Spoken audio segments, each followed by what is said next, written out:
dia, bom dia, bom dia, bom dia a você, empresário, associação comercial e a todo o nosso público do Brasil Sustentável. Hoje, com muito carinho, nós estamos em Goiânia, na sede da Federação da Associação Comercial. E muito bem acompanhados, com a nossa amiga Tiraná, da Associação Comercial de Goiânia, e com alguns colegas. E hoje o assunto é bom pra caramba. Hoje a gente vai falar sobre a importância de implantar o compliance e a transparência dentro do seu negócio. Você que é micro e pequeno empresário, será que vale a pena investir na boa governança? Será que vale a pena deixar de atuar no comercial para cuidar dos documentos, das transparências? Hoje você vai saber casos reais e de grande sucesso aqui de Goiânia. E para começar, eu vou convidar quem manja tudo do assunto, o nosso mentor, Dr. Peter. Boa tarde a todos que estão presentes. Satisfação estar aqui mais uma vez no Projeto Brasil Sustentável, inovando e trazendo de uma forma diferente, de uma forma muito mais prática, a questão da jornada ESG. E hoje, novamente, dando continuidade à questão do pilar da governança, nada melhor do que trazer na prática pessoas que convivem, que trabalham, que atuam diariamente com a questão da governança. Dr. Peter, vou ser muito sincero. Hoje a gente vai te colocar em xeque. Porque você vende o assunto muito bem nas mentorias e agora eu quero saber se na prática de fato funciona ou não, porque é isso que importa. A gente está aqui, vou ficar acompanhando o Peter, vou assistir as mentorias do Peter, será que vale a pena? Será que depois eu implanto isso? Será que dá certo? Será que eu vou ter longevidade? Vou ter lucro? É hoje que a gente vai saber tudo, hein? Perfeito, isso mesmo, não adianta, por exemplo, trazermos só a teoria, só o conceito. Hoje nós vamos estar falando com quem trabalha na prática e essas pessoas vão poder trazer realmente essa vivência e essa visão de quem realmente conduziu essa jornada, quem implantou essa jornada, quem vivencia essa jornada. E quem está nos acompanhando vai poder entender a importância do ESG, da governança para a sua atividade, seja micro, seja pequena, ou prestação de serviço. Hoje vamos repassar essa informação tão valiosa para todos. Então vamos lá, vamos saber quem é os nossos convidados. E aí a gente vai em dois eixos bem distintos. Primeiro com o Rafael Barros, que tem uma empresa de pequeno porte, né, que atua com consultoria em contabilidade, também na área de tecnologia. E por outro lado, a gente tem uma cooperativa muito famosa aqui em Goiânia, não tive a oportunidade de provar os produtos, então vai ficar só na fama. Ainda não vou confirmar se é real esse caso, mas a gente está aqui com José Edmundo, que vai falar um pouquinho sobre a importância do compliance e da transparência no ponto de vista da cooperativa Vitória de Itaberaí. Itaberaí, é isso mesmo? Então a gente vai saber tudo sobre as oportunidades de desenvolvimento que a cooperativa traz para dentro da região, oportunidade de geração de emprego e renda. Mas vamos começar aqui com o Dr. Rafael. Rafael, para a gente dar início, eu gostaria que você falasse um pouco sobre como você começou o seu negócio e a forma que você o conduzia e quando despertou em você a necessidade de trazer os pilares do ESG dentro do seu negócio. Olá, bom dia. Agradeço demais essa oportunidade, né, a aprender tanto aqui com essa mentoria e um projeto já do Brasil Sustentável, que é um excelente assunto pelo período que nós estamos vivendo no Brasil. Enfim, Ju, eu comecei o escritório em 2011, né, quase um voo solo, né, iniciei com a sociedade bacana e tal, e depois eu fui somente com eu e minha esposa, aquela famosa empresa familiar, né? E foi sensacional, porque minha esposa, ela se dedicava muito bem, né? Mas a área também, dela... né? Claro, oxe. Deixa eu ganhar os pontinhos mais tarde. Mas a área dela é de nutrição, então ela se empenhava muito bem pelo assunto, pela dedicação, mas a gente precisava profissionalizar. Uhum. E quando você fala de empresa familiar, para você profissionalizar é um pouco mais dolorido. Porque hoje no Brasil nós temos o quê? Empreendedores, como eu fui no início, mas poucos empresários. E quando você fala de ser empresário, você tem regras, você tem sustentabilidade, você tem compromisso social. E para isso, qual que foi o início, o start? Eu preciso me expor. E para que eu possa me expor, eu preciso estar com a casa totalmente organizada. Não é que estava desorganizada, mas para que eu pudesse subir mais 1, 2, 3 degraus, eu precisava algumas conformidades mais prontas para que o mercado estava me exigindo. Quando você fala em subir degraus, você quer dizer com buscar novas oportunidades de negócio com grandes empresas, grandes indústrias? Era esse o seu sonho de início? Isso, inclusive até para mercado de capitais. Então, às vezes, até para um pequeno empréstimo, alguns bancos começou até a exigir que a gente se estivesse dedicado, ou pelo menos tendo iniciado algumas tratativas de sustentabilidade, que é no caso o ESG. Estou falando de 10 anos atrás, ou 15 anos atrás. Bacana, Rafa, você ter falado isso e você ter falado nos degraus, porque desde o começo da mentoria, nós estamos explicando e estamos seguindo a BNT 2030, que é a normalização de referência para a questão do ESG, e você falou na questão dos degraus. Nós estamos realmente dentro dessa jornada, nós estamos trilhando, né, essa evolução. Nós estamos atualmente no terceiro degrau, que é a da parte de diagnosticar, e na tua visão você está trazendo essa sua alteração, essa tua adequação da sua atividade empresarial, ajustando as melhores práticas, a questão do compliance. Como é que você buscou isso? Como é que foi essa iniciativa e da onde que você buscou orientação para você ter esse alinhamento? Olha, no Brasil é muito difícil esse tema, né? Até porque o ESG, a parte de sustentabilidade, conformidade, ela se tornou mais exigente, mais caiu assim na boca do povo e na mídia, vou dizer talvez nos últimos 5 anos e talvez depois após a pandemia, né? Então anteriormente era muito pouco se falado sobre isso, mas por ser autodidata e por trabalhar com vários tipos de clientes e atividades, isso acaba te levando para outros tipos de relacionamentos. Então através de associações, através de networking, a gente vai buscando informações com aqueles que têm, né, um pouquinho para te oferecer. E com isso, a exigência da atividade de certos tipos de cliente, vou te dar um exemplo específico. Antigamente, os microempresários construtoras, eles prestavam muito serviço para construtoras maiores. Na hora da contratação do serviço, não era exigido nenhuma documentação a não ser o contrato social. E o microempresário, ou a pequena construtora que oferecia o serviço operacional, ele iniciava o trabalho. Mas a partir do momento da emissão da nota fiscal para o recebimento após 30 dias é onde que começava a dor. O cara já tinha pagado a folha salarial, tinha adiantado vale transporte, tinha pagado seguro, tinha feito tudo que era necessário.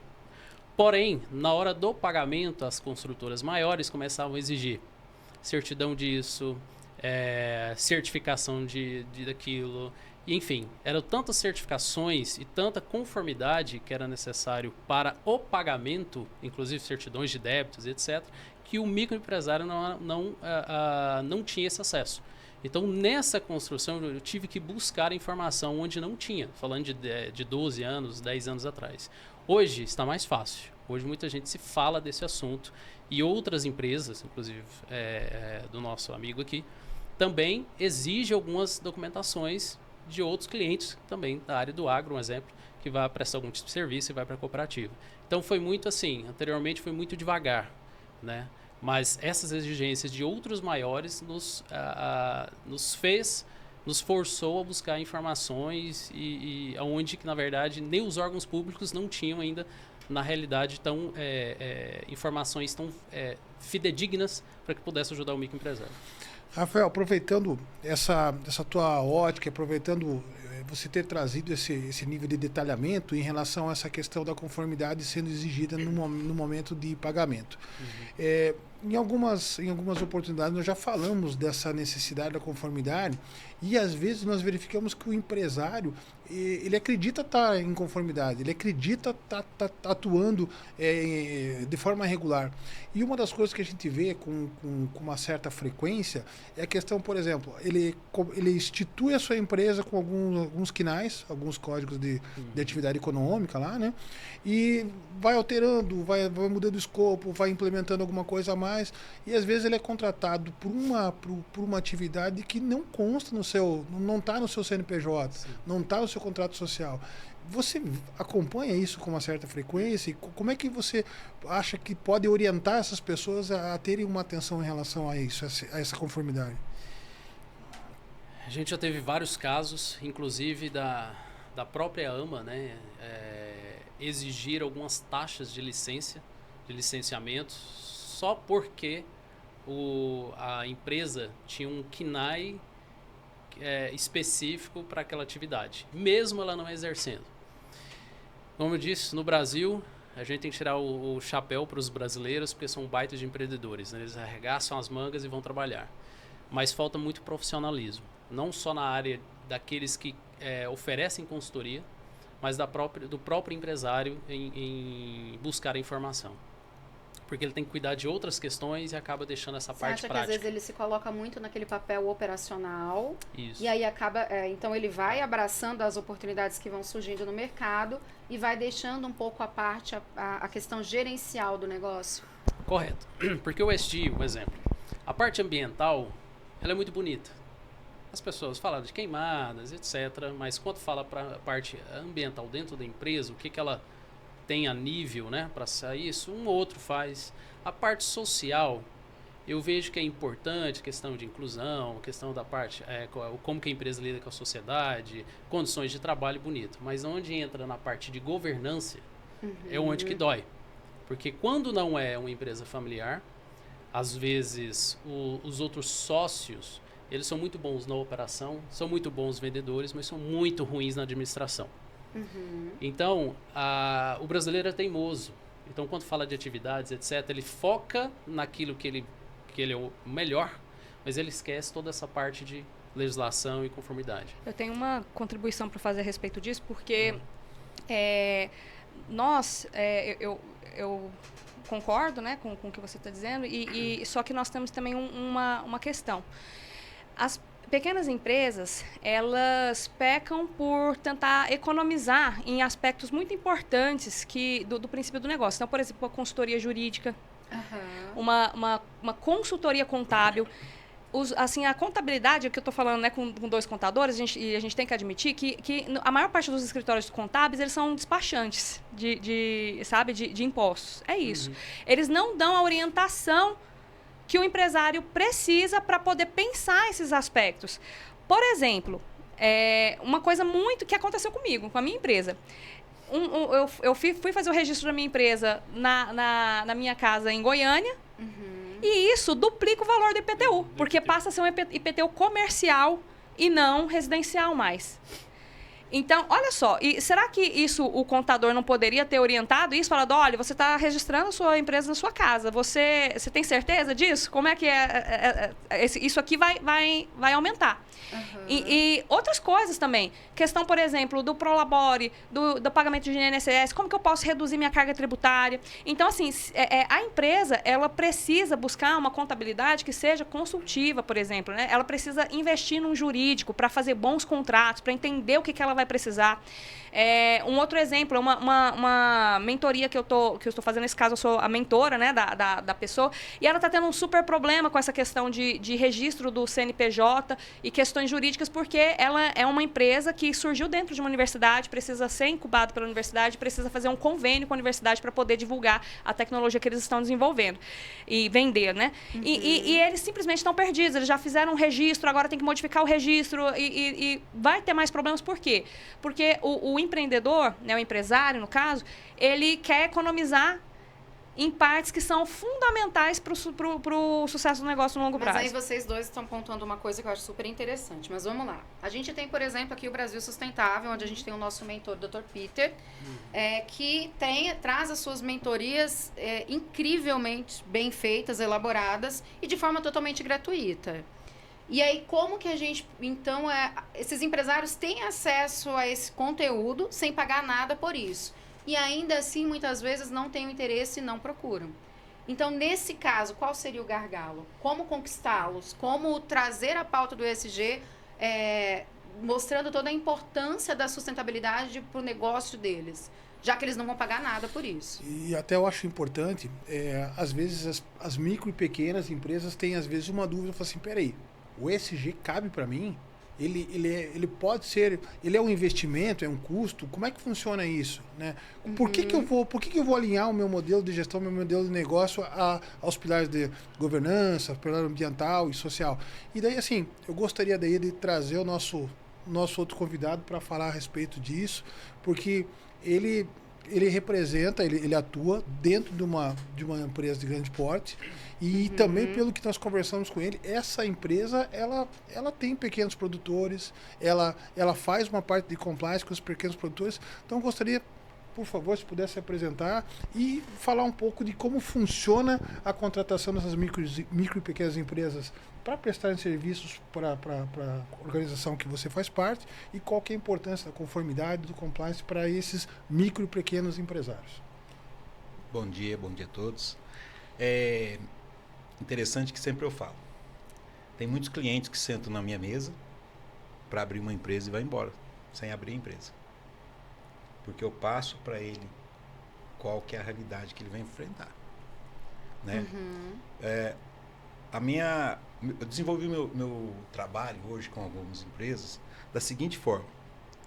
Né? Eu sou um contador que eu tenho meu escritório, mas eu sou contratado para passar alguns dias dentro da empresa. Com isso eu estou com a diretoria, fazendo papel de controller. Estou com a diretoria decidindo algumas coisas. Muitas vezes alertando, sem resultado, mas também transferindo a responsabilidade, uma vez que hoje nós, contadores, somos muito responsáveis pelos atos de uma empresa. Né? Partindo do princípio dessa empresa, que eu atuo nela, como contador e controller, a gente tem a prática de apresentar ao nosso fornecedor, ao nosso cliente, que é o cooperado, como se fosse a prática da confiabilidade, tá? E a confiabilidade através da transparência. Ó, nós cometemos uma gafe aqui, eu vou pedir para gente corrigir, eu vou pedir a gentileza, se você puder se apresentar, já falou que atua na parte de controle, mas se apresentar e falar da sua empresa e daí depois seguir na... Ah, tá, então... É porque eu ia falar da empresa que eu atuo, né? Então, a minha empresa, atualmente... Aqui o senhor atua, a cooperativa que o senhor presta serviço lá. Cooperativa Isso. Vitória. Ela está no estado de Goiás, no município de Itaberaí. Tá? Uma empresa com apenas 13 anos, uma jovem empresa, cooperativa do terceiro setor. Né? O princípio foi isso que nós estudamos lá atrás. Vamos trabalhar a confiabilidade. Para a gente ter a confiabilidade, a chave que a gente precisava seria a transparência. Para que tivesse um relacionamento duradouro e valioso. Nós começamos, tivemos que fazer um pouco de investimento para que as pessoas entendessem que valia a pena fazer parte daquela entidade. Não só o pequeno fornecedor, mas o pequeno cliente também. Uma cooperativa de leite. Então, o nosso cliente é o cooperado. Agora, nós temos os nossos fornecedores. Né? Nós temos transportes, nós temos mecânicas, nós temos produtores de ração, nós temos o comércio em si na cidade, virou o nosso fornecedor através de convênios que nós fazemos. E na época não tinha dinheiro. Como que uma empresa que não tem dinheiro começa a movimentar 4 milhões do dia para a noite sem dinheiro? Então nós tínhamos que ter realmente um projeto que trouxesse confiança, mas nós também tínhamos que mostrar. Então a primeira fala que eu tive com eles, imagina você num shopping, quando você passa na vitrine de uma loja, bem transparente, e você vê o produto lá dentro. Você vai virando, você está indo e vai... Até que a sua cabeça volta e fala assim, vou entrar ali. Ali abre um relacionamento onde vai surgir uma relação de confiabilidade. Né? E com essa atitude, nós conseguimos, aos poucos, ir trazendo os nossos clientes. Com os nossos clientes vinha o produto que a gente queria, que era o principal, que era o leite. Mas nós não queríamos só o leite. Nós queríamos ser o melhor leite. E agora? Então, nós vamos trabalhar as boas práticas, vamos trabalhar a cultura do meu cliente e depois nós vamos estender o nosso produto. Aí nós vamos para outro cliente. Agora eu fiquei curiosa. Sim. A A maioria dos seus fornecedores, nesse caso, são pequenos agricultores. São pequenos agricultores. E como que é trazer essa questão de regulamentação, de boas práticas para dentro da agricultura familiar, para dentro do pequeno agricultor? Ontem nós comentamos isso aí. Estava eu e um dos gestores, nós comentamos isso aí. Disciplinar as pessoas não é fácil. Quando você pontua algumas coisas e coloca para a pessoa, não, isso não vai dar certo, isso não cabe na minha propriedade. Isso não funciona. Vou dar um simples exemplo de questão da sustentabilidade e que a turma fala assim, não, mas vocês estão inventando a roda. Eu falei assim, vamos fazer um projeto de mata-burro. Todo mundo falou assim, o quê? Mata-burro. Quando eu coloquei numa planilha, a cada viagem deixava-se de queimar 5 litros de óleo diesel.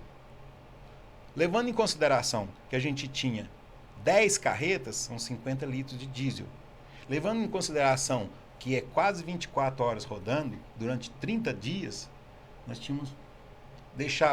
deixamos de jogar diazina no ar, economizamos economicamente e o estresse do motorista de parar para abrir um cochete, parar para abrir uma porteira, o tempo diminuiu, a qualidade do leite subiu, porque quanto menos tempo você está com ele dentro da carreta, mais qualidade ela tem, até chegar no resfriamento.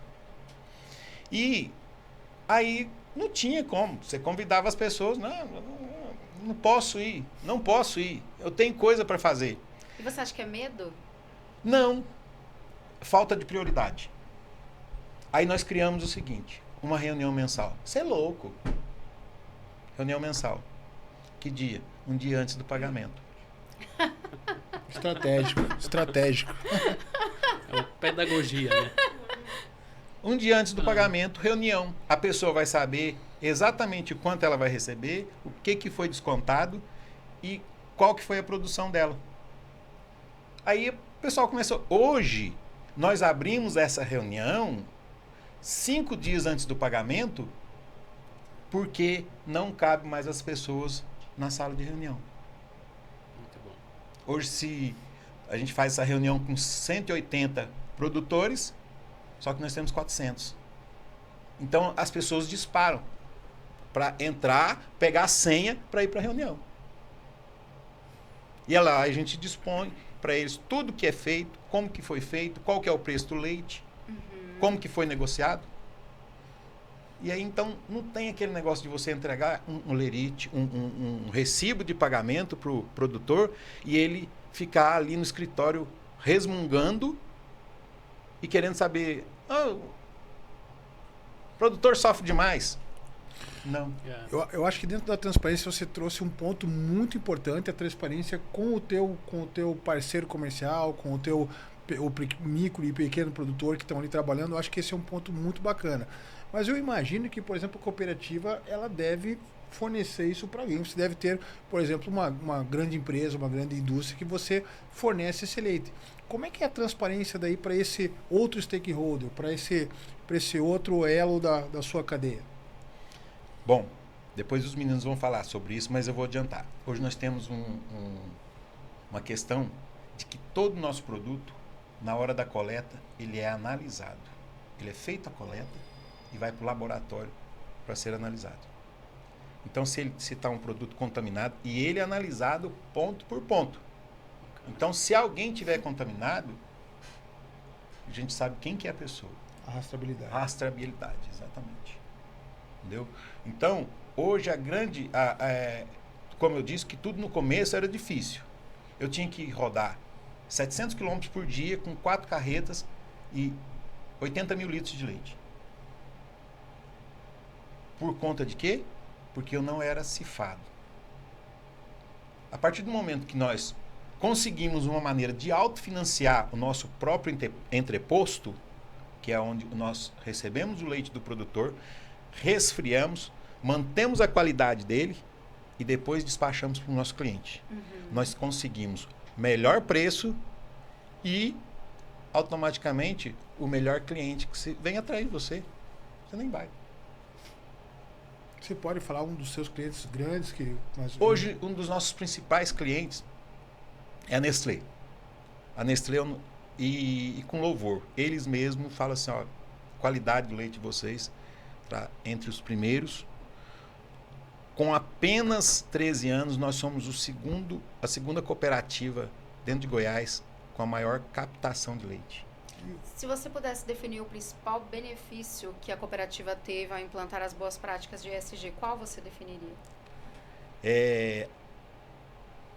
A qualidade de vida do produtor. Ele teve um ganho. Demais. E ele tem noção disso? Tem. A qualidade de vida. Produtor, nós tínhamos produtor que os seus animais, seu plantel, você tem um plantel em lactação, estava se definhando porque ele não tinha consultoria, ele não tinha um apoio. Muitas vezes eles aprenderam com a família, né? Aprenderam, né? Você chegava nos currais, né? E você tinha que fazer a correção. Às vezes ele tinha um problema, sabia qual que era o problema e não tinha dinheiro para comprar um remédio. E hoje nós criamos... mas como é que uma cooperativa explodiu desse jeito? Nós não buscamos inventar a roda. Nós buscamos parceria. Eu não tinha dinheiro para montar um estoque, um galpão com uma loja veterinária. Eu fui e fiz parceria. Então, eu garanti que aquele produtor podia ir lá comprar, que tal dia eu ia lá pagar.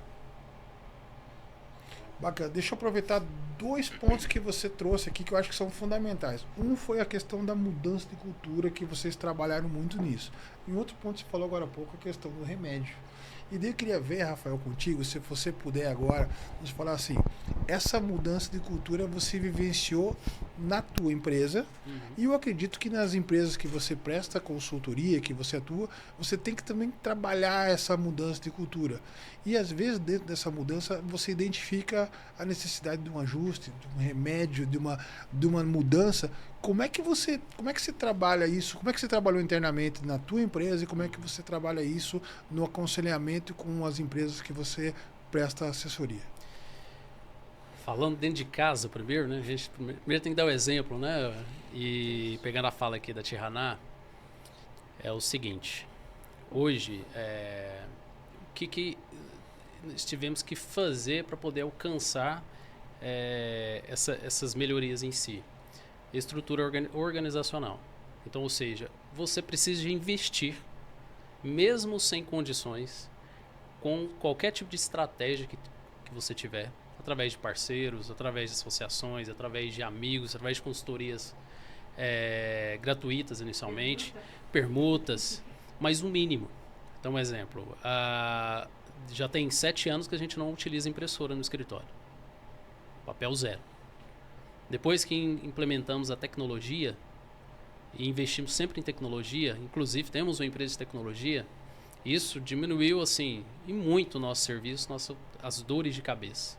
Então o cliente tem acesso ao seu e-mail, tem acesso ao aplicativo, tem acesso a várias formas, em vez de ele ficar me ligando, me manda isso, me manda aquilo, tipo um despachante, ele consegue resolver essas coisas, entre aspas, de despachante de forma mais célere, para que a parte estratégica a gente possa sentar com o cliente e, de fato, levar para ele outras melhorias. E para os clientes, a gente passou uns 3 anos atrás, mais ou menos, 3 anos e meio, entrou um cliente para o escritório e foi bastante interessante. Uma empresa bem antiga, eu não posso citar o nome, mas bem conceituada, legal de se trabalhar. Mas empresa que tinha somente um tesoureiro, né? E hoje, se eu não me engano, deve ter... com diretoria financeira, deve ter umas 15, 16 pessoas só na área de finanças. Onde que era 1 ou 2 pessoas que administravam a empresa, hoje tem um conselho, né, que são sócios, tem mais 4 diretores, tem seu vice-presidente.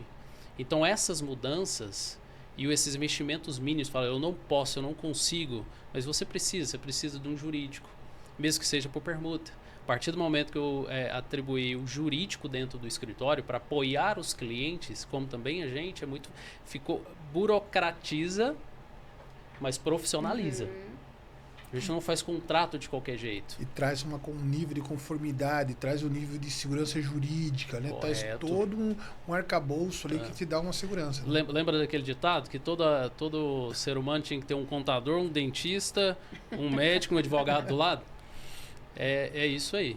E muitas das vezes a gente participava de reuniões, né, e levava o advogado jurídico junto, aí ele pegava na mãozinha e falava, opa, a gente até brincava, né? Aquele opa, diminui aí, não entrega muito, não fala muito, Segura. vai devagar. Exato. Né? E isso eu vi alguns clientes, né, assim, não só através dos nossos serviços, mas através de outros serviços que eles foram aderindo. São pessoas que vão mudando o mindset, eles vão mudando a cultura e falar, poxa, a gente precisa profissionalizar de fato. Né? E sabe que é uma coisa muito importante, porque a Tia Haná falou assim da falta de informação do profissional, né? E a gente viu também a falta de Inclusive, coerência. eu fiz uma pergunta para vocês dois que ficou sem resposta no ar, né? Então Isso, eu vou entrar nela aqui. Boa, Vai lá, porque eu ia reiterar. Boa, Vai lá. Rafa. Isso, porque existe a falta de informação do profissional, existe a falta do empenho do empresário, quem está buscando o profissional. E eu entendo duas situações aqui. Uma, o Brasil não é para amadores. Tudo no Brasil é difícil. Para investir é difícil, para começar é difícil. E a gente veio de uma cultura de que é da mediocridade. Faça só o mínimo. Cumprir tabela. Cumprir tabela. Então, a partir do momento que você se expõe e quer fazer um pouco melhor, você também leva pedradas, né? Seu papel é pegar aquelas pedras, pôr debaixo do seu pé, subir e continuar subindo, né? Mas a gente precisa pôr pequenas métricas, como a história aqui do nosso amigo. Coloca pequenas métricas. Olha, agora eu alcancei X. É igual investimento. Exato. Por que a gente só tem 5% da população, 5 milhões, né, da população, que eu acho que deve dar o quê? Uns 2,5, 3,5. Então, brasileira que investe na bolsa, comparado com 52, 55% da população americana que investe em bolsa. Porque a gente tem medo, a gente quer fazer o mínimo. Então, se a gente pôr pequenas métricas, eu vou depositar R$10 por mês. Cara, todo mundo hoje, nas suas dificuldades, consegue tirar R$10 por mês e investir. Mas porque a gente pensa a longo prazo e fala, não, mas R$10, isso aqui vai... Só que isso vai te colocando e vai te despertando para os novos desafios. E te coloca em novas posições, em novos networks, em novos grupos. E isso te eleva. Então, quando você pega, voltando para a sua pergunta, a dificuldade hoje é que para o profissional hoje, pelo menos para a nossa área, as informações não são nem sempre verdadeiras. A nossa insegurança jurídica no Brasil é alta. Então, normalmente o contador, ele tem informação normalmente tipo assim, um pouco antes do empresário. Tipo do IPTU, das situações do IPTU. Em algumas cidades já cobravam, Goiânia não cobrava. Até que chegou um momento que na mudança aí de cargos executivos começaram a cobrar IPTU. E a gente alertava alguns clientes, não, nunca deu certo, nunca deu problema. E na hora que começou a dar problema, o consciente coletivo fala, poxa, agora todo mundo está pegando as dores em conjuntos, né?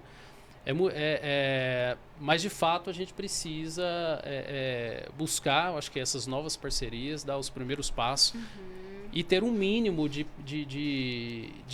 serviços, e a gente tem que gastar com isso, independente se é financeiramente, ou troca, ou permuta, etc. Porque senão a gente não vai para frente. A gente precisa de um jurídico, de um contador, precisa de uma consultoria na área de sustentável, precisa de uma associação que esteja capaz de nos auxiliar, precisa de uma federação dessa magnífica que tem nos auxiliado, precisa de pessoas de fato assim, cara, eu não tenho financeiramente, mas eu posso contar com a ajuda do terceiro para me ser melhor um pouco, né?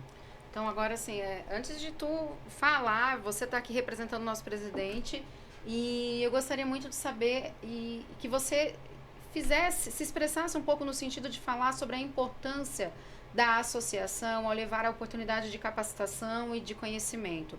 Vocês aderiram ao Brasil Sustentável, são grandes parceiros do projeto, aliás, extremamente atuantes. Esse é um dos motivos da gente estar aqui hoje prestigiando vocês. Mas eu gostaria que você falasse para os empresários a importância do associativismo. E no caso de Goiânia, a importância que os empresários associados têm para vocês, ao fato de vocês levarem o Brasil Sustentável para eles, convidando eles para participar da mentoria, do diagnóstico de maturidade, do plano de ação. Perfeito. Bom, Nós falamos aqui a respeito de duas situações, mas que elas estavam, de certa forma, elas necessitaram no seu princípio da coisa que qualquer empreendedor, que qualquer pessoa, na verdade, que quer começar um negócio precisa, que é parceria, que é andar junto, né? Tem alguns coaches aí, né, do Brasil, que eles costumam falar assim, as aves, né, elas têm que andar, as aves de mesma plumagem têm que andar juntas. E o empreendedor, ele precisa andar junto com empreendedores, o empresário precisa andar junto com empresários. Justamente por causa disso, para ter acesso mais facilitado à informação. Então, a associação comercial, ela recebe, né, essas informações, ela tem um trabalho de buscar, né, acompanhar a mudança da legislação. Tem o trabalho, inclusive, de fornecer, né, e isso a SEG vai fazer em breve, viu? Quem quiser entrar antes de acontecer a nossa semana jurídica, a gente vai ter toda uma semana jurídica voltada para aconselhamento de empresas.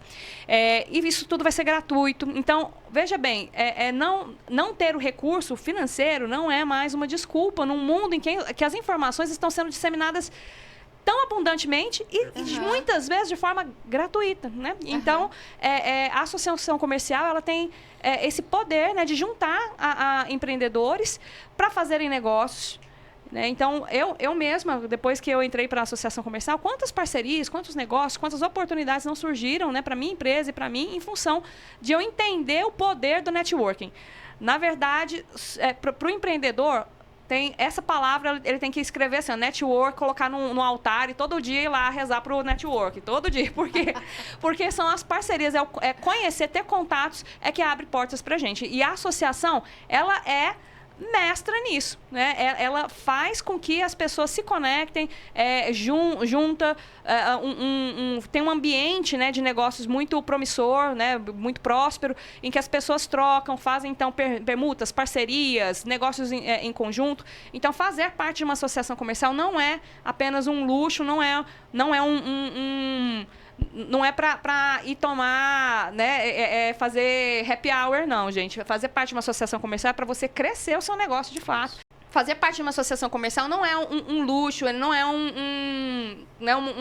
algo que fortuito, né? É muito importante. O empresário, ele precisa fazer parte de grupos de empresários. E Tiana, assim, complementando essa tua fala, que eu acho que é muito coerente e verdadeira.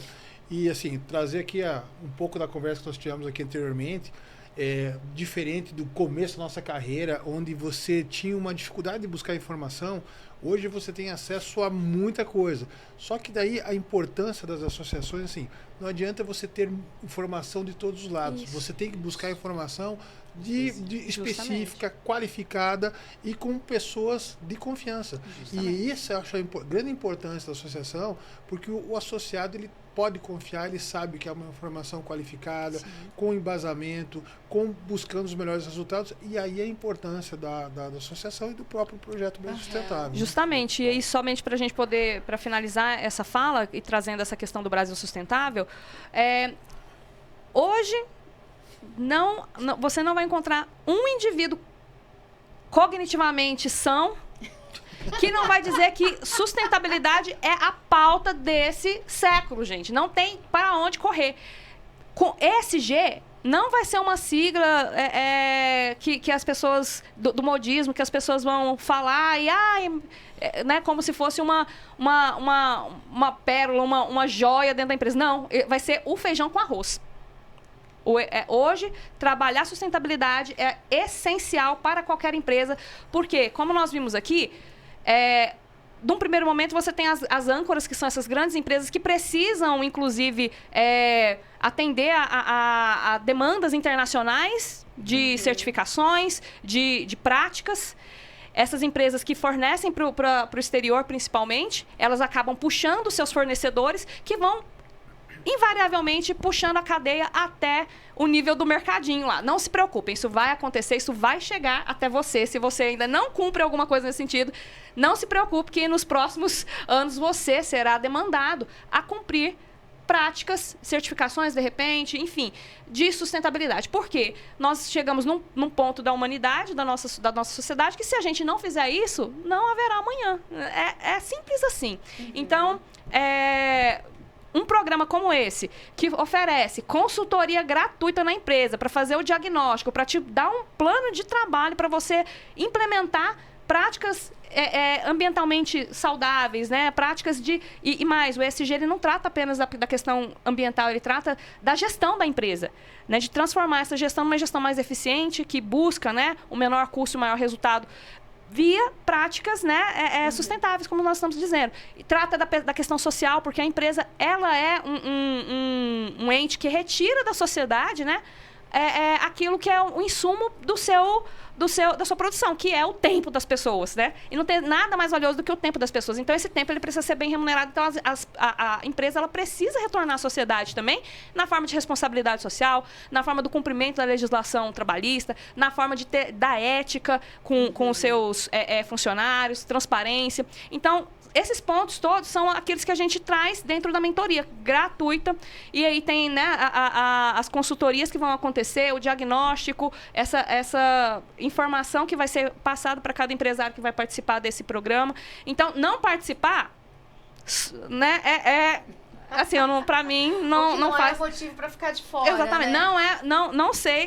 Não sei que motivo que a pessoa teria para ficar de fora desse programa. Então, é nesse sentido que eu acredito que as associações comerciais e todo o ecossistema que existe em torno de das empresas, que é o SEBRAE, que é a Federação do Comércio, que são os sindicatos, enfim, todo esse elo, ele está agora cada vez mais conectado, né, se conectando cada vez mais para atender essas novas exigências desse século que vai ser pautado pelo meio ambiente e sustentabilidade. Diana, assim, acho que do que você falou, assim, muito importante, e nós estamos frisando no projeto a questão da sustentabilidade, ela não se restringe à questão ambiental. Nós estamos falando da sustentabilidade econômica, que é o primeiro pilar. Se não tiver a parte econômica em dia, esqueça os outros pilares. Então, assim, a sustentabilidade, ela é a sustentabilidade do colaborador, é a sustentabilidade social, ela é ambiental e ela é de governança. E muitas vezes existe uma dúvida que o pessoal pergunta: Peter, qual que é o pilar mais importante? É o ambiental, que todo mundo fala? É o social, por causa da legislação trabalhista? E a gente sempre fala, e nós estamos trabalhando no Brasil Sustentável, o primeiro pilar é a governança. O primeiro pilar é colocar em dia, ter um planejamento, entender o nível de maturidade, entender o seu nível de sustentabilidade. E assim, porque o ESG, as empresas, ela se resume a pessoas. A decisão passa por pessoas, né? As decisões influenciam pessoas, beneficiam pessoas. Então, o ESG ele tem essa importância e a sustentabilidade é muito mais ampla que só a questão ambiental.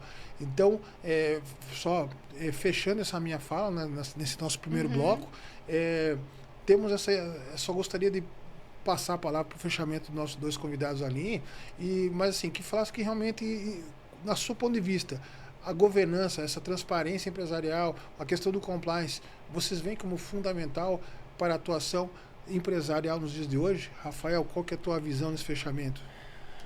Com certeza, eu creio que é o papel principal agora, né? Até porque quando a gente fala de transparência, de governança, a gente tem que ser intencional e tem que ser verdadeiro naquilo que a gente fala e naquilo que a gente produz, naquilo que a gente quer entregar. Então, se eu prometo e se eu estou querendo entregar um produto de qualidade, um serviço de qualidade, uma consultoria de qualidade, falar que o escritório faz X, Y e Z conforme as regras, eu preciso de fato cumprir as regras. E não só por causa disso, mas porque o futuro já é o que a gente está vivendo, o que a Tia Haná falou aqui. Isso que está acontecendo aqui, inclusive para vocês, para todos os empresários, microempresários, ficar de fora de um projeto desse não é nem perder a oportunidade, é ficar de fora de fato da realidade. Então aproveita essa oportunidade, porque isso é essencial, significativo e mais do que importante para a sobrevivência da sua empresa, do seu negócio. E a nossa cooperativa? E antes de tu responder, eu tô com uma dúvida. Porque eu sou curiosa, sou dessas. Manda, Ju. Você poderia dizer como que ficou o faturamento da cooperativa após a implantação de boas práticas em ESG? Olha, eu tenho um acompanhamento dos últimos 10 anos. É uma coisa impressionante. Se eu soubesse dessa pergunta, eu ia trazer até o gráfico. Porque eu acompanho as últimas 10 prestações de conta. O ano passado, nós fechamos com 150 milhões. Esse ano, nós vamos fechar com mais de 200 milhões. Uma cooperativa que é considerado criança dentro de Goiás. Nós estamos... assim, não sei se eu deveria, mas tem potências de cooperativa no estado de Goiás e que nós estamos em segundo lugar na captação. E você acha que isso se deve à questão da sustentabilidade? A sustentabilidade, e eu queria tocar em 5 pontos que eu sempre falo com o pessoal. Bora lá. É a questão de ser acessível, tá? Sempre estar verificando todos os pontos propostos nos projetos de governança, tá? Porque não adianta só você... Eu sempre tenho uma frase que é melhor conferir do que confiar. Então, Boa. vamos lá, né? Fazer verificação, compartilhar e explicar as decisões, que é o que a gente faz mensalmente. A transparência. A transparência está ali. Todos os meses. Vem que você vai ficar sabendo exatamente o que está acontecendo. Não tem ninguém aqui que vai tentar te lesar, né? Ser honesto. Como assim ser honesto? Falar assim, se eu posso, eu posso. Se eu não posso, não posso. Não tem aquele jeito de falar assim, não, eu vou ver o que dá para você só para te segurar. Eu estou falando isso porque nós chegamos a um ponto que hoje nós criamos vários produtos para o nosso cliente principal, que é o cooperado. Nós temos convênio médico próprio, em parceria com os hospitais. Nós temos convênios odontológicos. Nós temos vários tipos de convênios comerciais. Hoje nós estamos em mais de 10 cidades levando dinheiro para lá. Só aproveitar para quem está nos acompanhando. Tá. Isso é ir além da obrigatoriedade legal. Isso são um exemplo das melhores práticas de gestão. Não é simplesmente, como o Rafael falou, cumprir tabela. Não.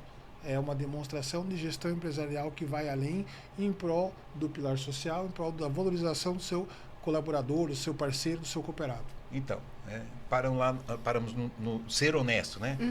Então, quando eu cheguei hoje, por exemplo, num dos produtos meu que é socorrer meus cooperados financeiramente, o que acontece, gente? Todo mundo precisa de dinheiro. Quantos cooperados vocês têm hoje? 350. Eu vou falar uma conta redonda, 350. A rotatividade de saída é muito pouca, mas todos os meses estão entrando novos cooperados. 350 famílias. São 350 famílias. Hoje é uma renda,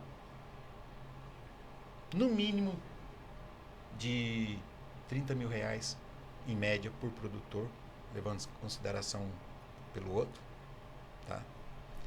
E fora o que gira, né? Porque o dinheiro ficou hoje no município. O dinheiro ficou. Ontem nós fizemos uma apresentação, que talvez os meninos vão apresentar mais tarde para vocês aqui, de quanto a prefeita assustou. Ela não sabia que a gente punha dinheiro na cidade todos os meses, quase 4 milhões, todos os meses dentro da cidade, para girar dentro da cidade, que gera imposto, que gera muitas coisas. E então, quando eu falo da honestidade, porque nós já tivemos a pessoa, eu estou desesperado, preciso do dinheiro. Eu falei assim, olha, esse mês não dá. Não vou falar que eu posso. Eu vou olhar, faço a análise dele, se ele realmente pode, se tem condições. Eu não vou dar R$10 mil para uma pessoa que não pode pagar uma prestação de 500. Então, tem essa questão da honestidade.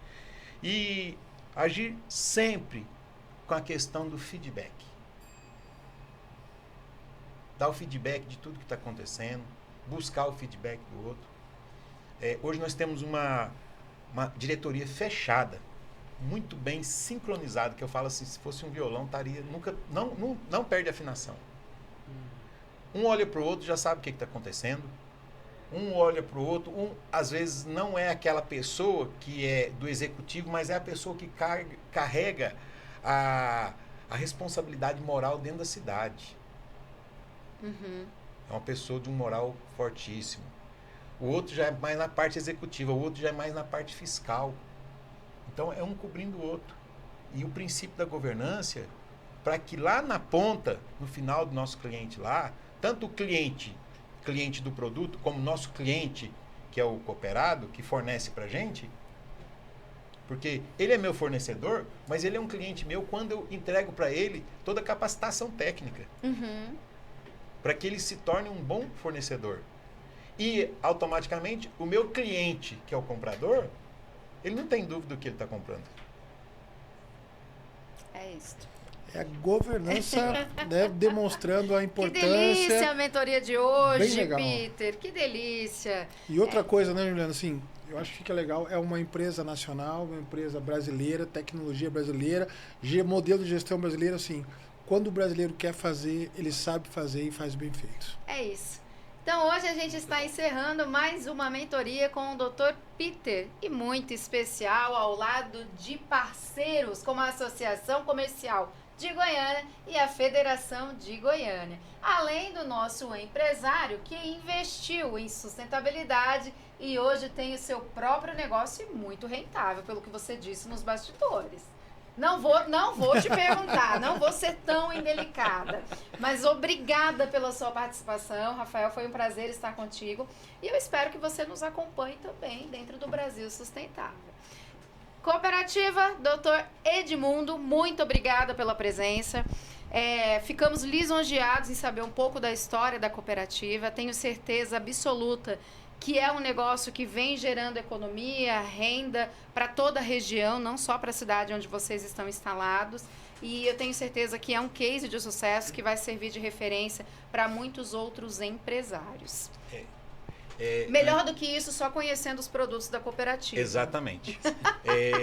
Eu queria deixar aqui que, além de tudo isso que nós estamos falando, né, como tem a SEG, nós temos as parcerias com a OCB, com a Centro-Leite. Falando nisso, vocês têm grandes parceiros e a partir de agora vai ficar um convite.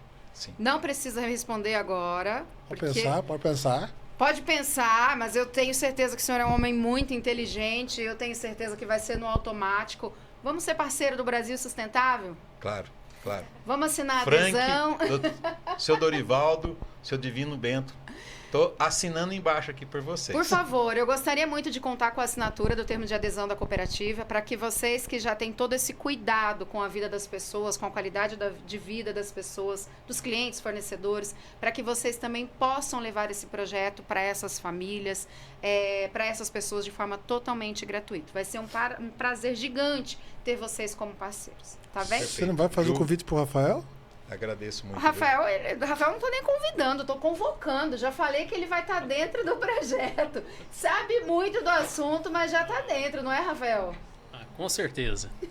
Vamos trazer novos parceiros. Isso aí. É isso aí, gente. Obrigada por hoje. E hoje foi aqui em Goiânia, mas amanhã pode ser na sua cidade. O Brasil Sustentável agora é itinerante. Para saber mais, vem com a gente. Siga a gente nas nossas redes oficiais. @Brasil Sustentável Oficial. Até mais. Não perca essa oportunidade.